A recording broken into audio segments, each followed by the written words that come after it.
imparting knowledge is prime service. Namaste and good afternoon. Taking this quotation in my heart and shaking my hands with very cooperative and collaborative radio station, Mali radio station. Today again I am here to share my knowledge to all my dear innocent students. Thanking the education faculty of Madi municipality for launching radio school program for such crucial period, I would like to join with my lovely students through my voice who are very passionately waiting their English class. Hi everyone. I wish you have sound health and enjoying your days. And I request to all guardians to be with their kids and support them to manage book, coffee, pen, etc. अर्थात् म अभिभावक ज्यूहरूलाई पनि बाबु नानीहरूको किताब, कापी, कलमको बन्दोबस्त गरिदिनु हुन विनम्र अनुरोध गर्दछु. Now, without losing any single second, let's begin our today's English class. Dear my students, yesterday we discussed about the concept of adjective, and I hope you all understood it. And now you are able to write some examples of adjectives. जुन हामीले हिजोको भागमा एडजेक्टिभको बारेमा पढेको थियौँ, सायद त्यो सबैले बुझ्यो होला र के एडजेक्टिभको एक्जाम्पलहरू पनि आफैले दिन सक्छौ होला भन्ने विश्वास गरेको छु. And I also suggest you all to read more and more English paragraphs and try to find adjectives. घरमा बस्दा इङ्ग्लिस बुकका धेरैभन्दा धेरै प्याराग्राफ्स पढ अनि त्यहाँ भएका एडजेक्टिभलाई चिन्ने कोसिस गर. Today I am trying to practice you as a sample. है, आज चाहिँ म एउटा स्याम्पलको रूपमा एउटा प्याराग्राफमा चाहिँ भएका एडजेक्टिभहरू खोज्न सिकाउने छु. हुन त यो रेडियोबाट सुन्न मात्र पाइने भएकाले सम्झन अलि गाह्रो पर्ला, तर यसो छुट्याउने कोसिस चाहिँ गरौँ है. अनि जसको घरमा स्मार्ट मोबाइल फोन छ, यो भिडियोमा पनि उपलब्ध छ. एफएमको फेसबुक लिङ्कमा गएर हेर्न पनि सकिन्छ, अथवा एफएममै आएर यो भिडियो मोबाइलमै ट्रान्सफर गरी देखाउन पनि सकिन्छ. र यो जानकारी मैले चाहिँ अभिभावकहरूलाई गराएँ है. Well, dear my students, I'm going to read a very small paragraph. Listen it very carefully and try to search adjectives. म एउटा सानो प्याराग्राफ पढ्छु, ध्यान दिएर सुन अनि एडजेक्टिभहरूलाई सुन्ने बित्तिकै आफ्नो कपीमा मेन्सन गर्ने ट्राई गर, कोसिस गर है. Well, are you ready? Listen it for 2 times. यो तिमीलाई म 2 चोटि पढेर सुनाउँछु है. Okay, ready? 1, 2, 3. It was a sunny day. It was a sunny day, and my little puppy jumped onto our red couch. And my little puppy jumped onto our red couch and played with his new toy. And played with his new toy. I liked to watch him play and it made me feel happy. I liked to watch him play and it made me feel happy. Soon my playful puppy yawned. Soon my playful puppy yawned. Soon my playful puppy yawned. He was a tired puppy. He was a tired puppy. I picked him up. I picked him up and laid him on his soft round bed and laid him on his soft round bed.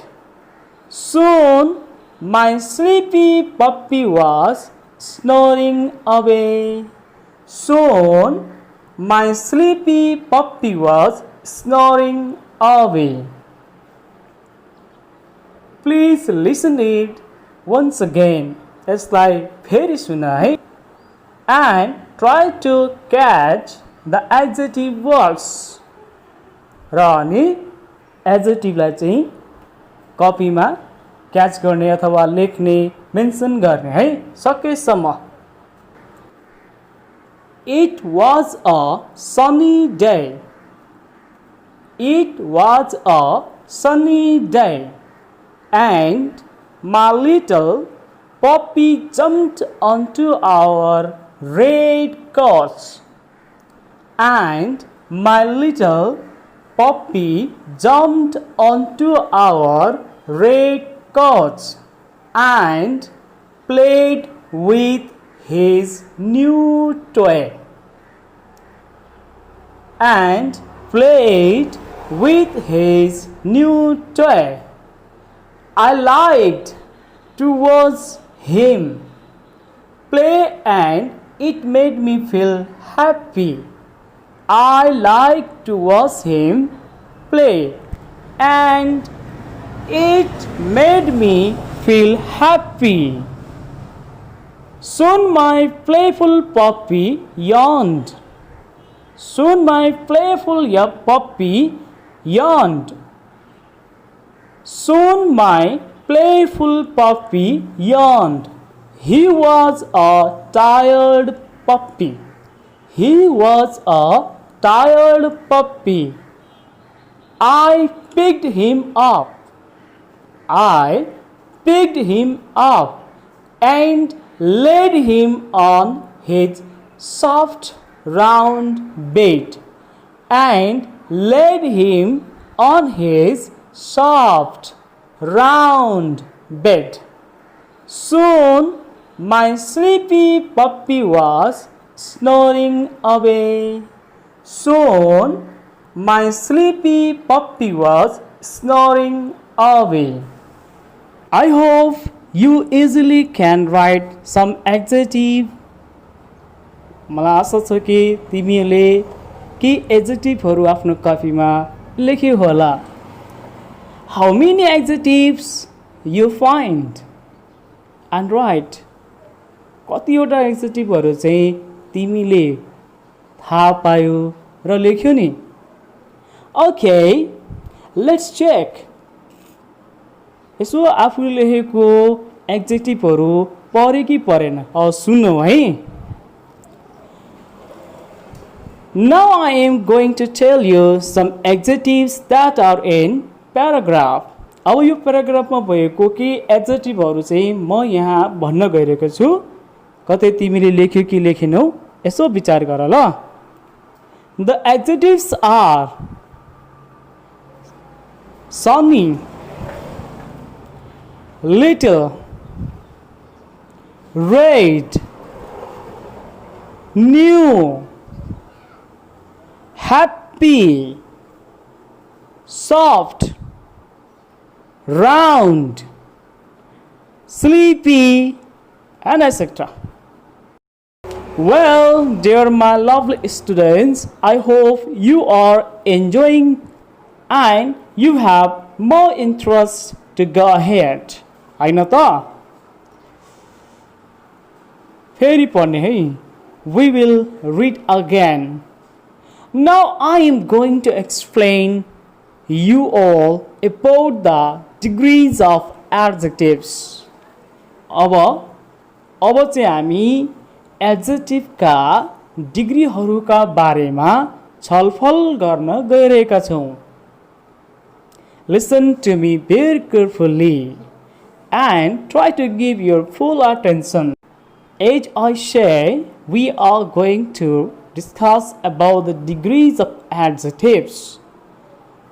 So there are 3 degrees of adjectives. There are 3 degrees of adjectives. Adjective का 3 वटा डिग्रीहरू हुने गर्दछ. And they are used to compare one thing to another. Adjective का 3 वटा डिग्रीहरू हुन्छन् जसलाई कुनै चीज अर्को वस्तुसँग वा वस्तुहरूको समूहसँग तुलना गर्न भनौं कम्पेयर गर्नको लागि प्रयोग गरिन्छ. The 3 degrees of adjectives are, त्यसो भने ती 3 वटा डिग्रीहरू के हुन् त? They are positive degree of adjective. Once again, the first one is positive degree of adjective. Second, comparative degree of adjective. And third one is superlative degree of adjective. Superlative degree of adjective. Let's discuss them one by one at first. अब हामी यसलाई एक एक गरेर पढ्छौं. के हो त positive, के हो त कम्प्यारेटिभ एन्ड के हो त सुपरलेटिभ भनेर. First of all, let's discuss about positive degree. Positive degree of adjective. All the adjectives that are used to describe the feature of noun are positive degree of adjective. अब कुनै पनि ती adjective जसले चाहिँ नाउनलाई चाहिँ describe गर्छ है, ती सबै पोजिटिभ हुन्. They simply indicate quality, quantity of an object, हैन, but they are not used to compare each other or one another. है, तिनीहरू चाहिँ कम्प्यारिजनको लागि चाहिँ प्रयोग चाहिँ हुँदैनन्. जसको बारेमा हामीले भर्खरै मात्र पनि डिस्कस गर्यौं, हिजो पनि डिस्कस गर्यौं.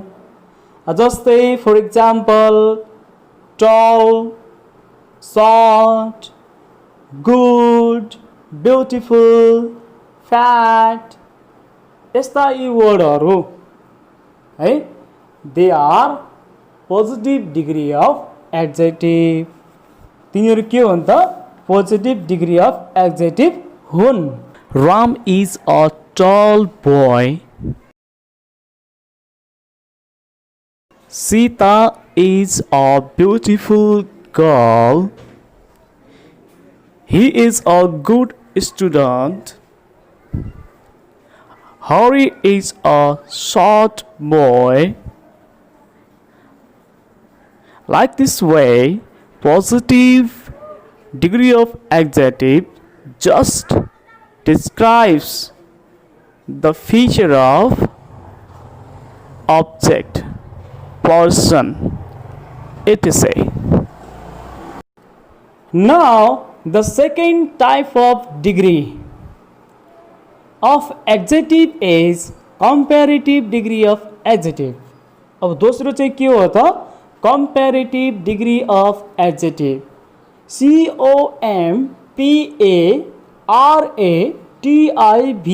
comparative degree of adjective. My dear students, this comparative degree of adjective is used to compare only two items or things. My dear students, comparative degree of adjective चाहिँ दुईवटा वस्तुहरू भएपछि मात्र प्रयोग गरिन्छ। अर्थात् जब दुईवटा वस्तु चीज हुन्छ तब मात्र comparative degree of adjective को प्रयोग गरिन्छ। For your level, we can make a positive degree of adjective into a comparative degree of adjective by simply adding er at the end. अब तिम्रो किताबमा भए अनुसार या तिम्रो लेभल अनुसार चाहिँ कम्पेरिटिभ डिग्री अफ एडजेक्टिभ बनाउनको लागि चाहिँ पोजिटिभ एडजेक्टिभको पछाडि er थपिदिने। जस्तै for example tall, tall. The comparative degree of tall is taller and the spelling is T-A-L-L-E-R, taller. So er is adding at the end of positive degree of adjective to make a comparative degree of adjective. Similarly, big, bigger, short, shorter, large, larger, fast, faster.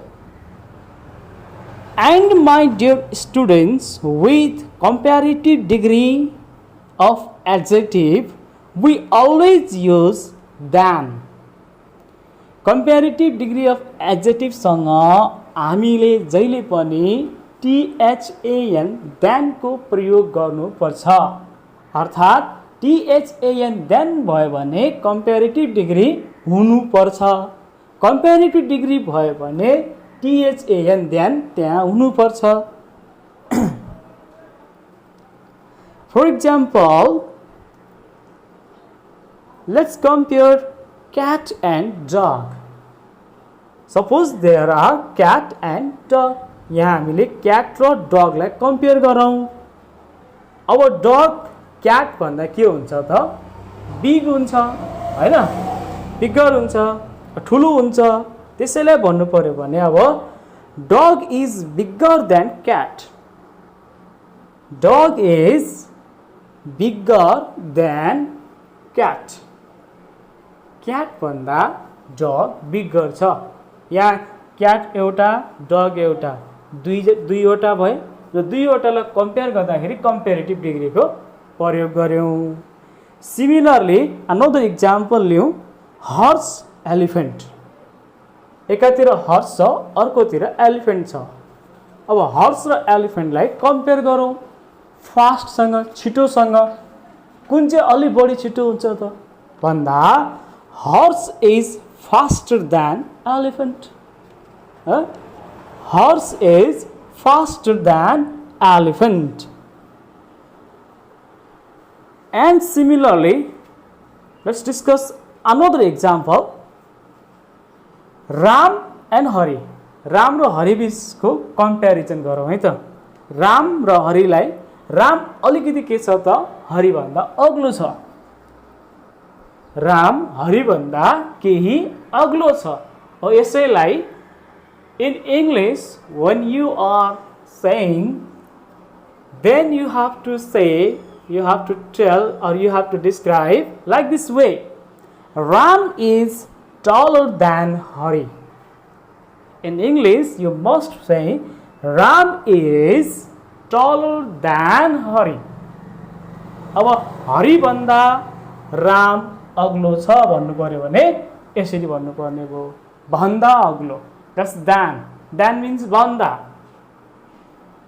I hope up to now you are understanding and feeling very pleasure अनि रमाइलो पनि भइरहेछ हैन त and the last one अब चाहिँ हामी last वानको बारेमा कुरा गरौँ it means the third degree of adjective अर्थात् it means the third degree of adjective that is superlative degree of adjective that is superlative degree of adjective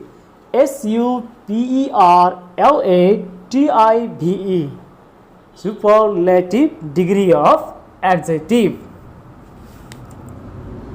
the superlative degree of adjective is used the superlative degree of adjective is used to compare an object to a whole group of objects the superlative degree of adjective is used to compare an object to a whole group of objects I think you are understanding superlative degree चाहिँ कुनै एउटा वस्तुलाई त्यसको whole पुरै ग्रुपसँग compare गर्ने बेलामा चाहिँ use गरिन्छ based on your text limitation you can make superlative by simply using EST at the end है अब सुपरलेटिभ कसरी बनाउने त भन्दाखेरि सजिलो छ अन्तमा पोजिटिभ एडजेक्टिभको अन्तमा इएसटी जोडेर for example TALL tall is an adjective a positive adjective and the superlative form of this adjective is tallest TALLEST tallest EST in मा के छ त जोडिएको छ सिमिलरली फास्ट को सुपरलेटिभ फर्म के हुने भयो गुड फास्टेस्ट त्यसरी नै सर्ट को SHORT सर्ट को सर्टेस्ट फ्याट FAT फ्याट के हुने भयो fattest it means simply you can add EST for making superlative form of adjectives and when we are making sentence we must always use the before superlative degree of adjective अर्थात् अब सेन्टेन्समा बनाउनु पर्यो sentence लेख्नु पर्यो भने superlative degree of एडजेक्टिभको बिफोरमा र अगाडि जहिले पनि THE द प्रयोग हुन्छ फर एक्जाम्पल जस्तै elephant is the biggest animal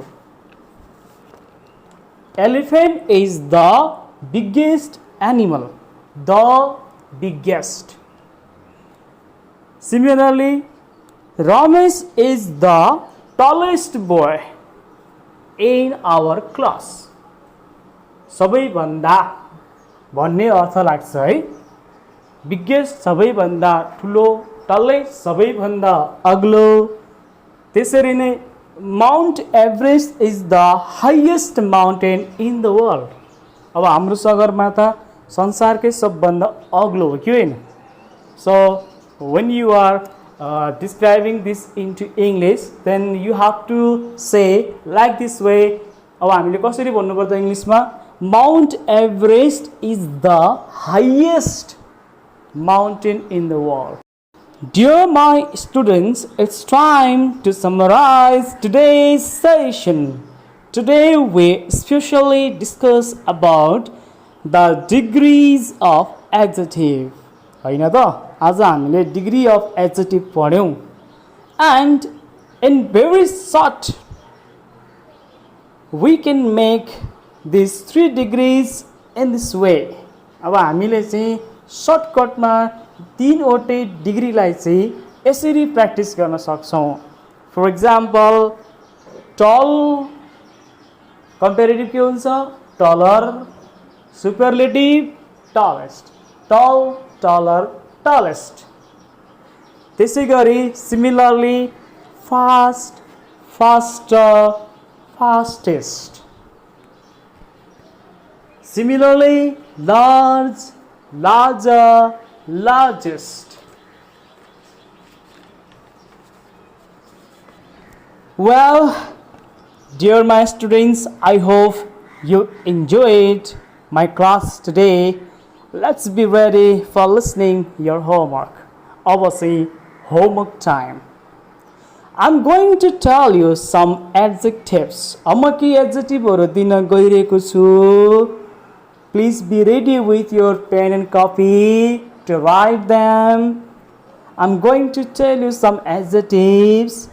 Now your work is writing their comparative degree by adding er and superlative by adding est at the end. अब म चाहिँ एडजेक्टिभहरु दिन्छु पोजिटिभ हैन। अब तिमीहरूले के गर्नु पर्यो भने त्यसलाई er थपेर कम्पेरेटिभ बनाउनु पर्यो र est थपेर सुपरलेटिभ बनाउनु पर्यो। And are you ready? Okay. Are you ready? Okay. And now adjectives are strong. strong, strong, strong, strong, strong. Small, small, small. Long, long, long. Thin, thin, thin. Wise, wise, wise, wise, wise. Young, young, young, young, young. Slow, slow, slow. And the last one, late, late, late, late. Thank you all for listening me with very calmly, peacefully and passionately. Have a good day ahead.